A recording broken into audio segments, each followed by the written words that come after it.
Hey Sohail, how's it going? Hi, Akash. How's your week going?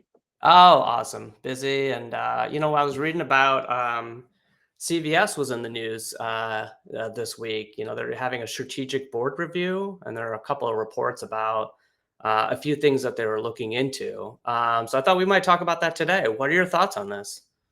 Yeah, listen, this is a topic that's close to my heart because as a former employee, I've lived through their acquisition of Aetna in 2018.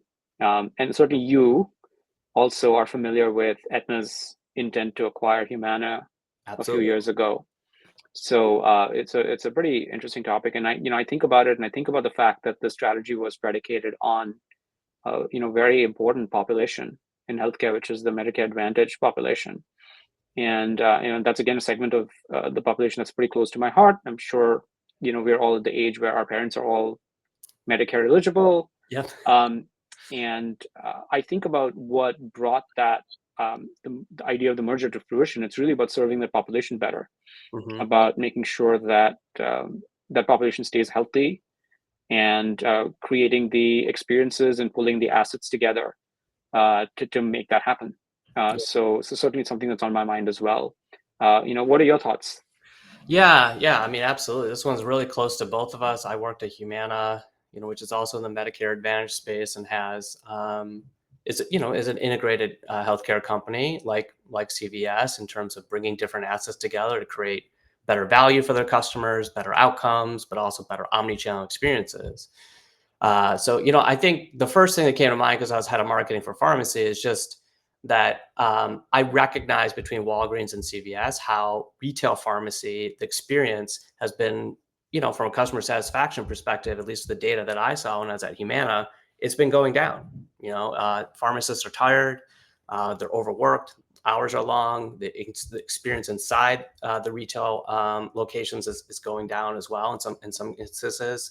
This actually provided a great advantage for companies like Humana, which had a remote pharmacy, and Mhm. basically e-commerce and over the phone. And so they could take advantage of it because of what the customer needs were. They're looking for trust, security, safety, and those things can be provided remotely better than sometimes they can be provided in thousands of retail locations. The other thing I thought about a lot is actually a personal experience, which is what's their omni-channel experience, right? These are things I worked on at McDonald's, creating, some of their first omni-channel experiences, and they're very important, in this day and age. And so my personal experience was I took my kids to get a flu shot yesterday and COVID shot, and I've been a customer of CVS for many, many years, and so I signed up online. I have an account online.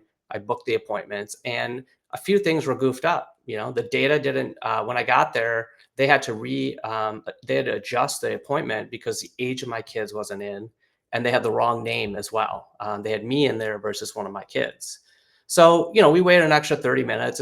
It's fine. We got our shots, but these are the things that I think are really hard for healthcare to get right. So I'm not criticizing CVS for saying, "Hey, this was a poor experience for me." But I recognize how hard it is. And maybe they just got too big to create these omni-channel experiences, or they just weren't able to get them done in time. What do you think of that? Listen, I think creating the right integrated omni-channel customer experience is critical. And you brought up a pharmacy example. Worked on creating integrated omni-channel customer experiences from a Medicare shopping perspective, helping seniors to assess their the plan options and decide what plan fits their needs, that meets their, has supports their doctors and covers their drugs. And it is a challenging thing to do well. It's really hard. You've got to really understand the customer journey. You've got to know the technologies that can enable that journey. And then you've got to pull it all together in a way that resonates with your customers. Yep. And I just want to sort of make the point that doing this well can be challenging, but sometimes doing it well is what delivers the value at the end of the day for large deals. Yeah. And so the takeaway for me really is, plan on getting your customer experience right, and that's something that will deliver value in the long term. Yeah. Well said. Well said. And it's hard in healthcare, as both you and I know firsthand. Well, thanks for your thoughts. This was great. Great to talk about CVS and something we know a ton about. So I'll see you next week. Talk soon.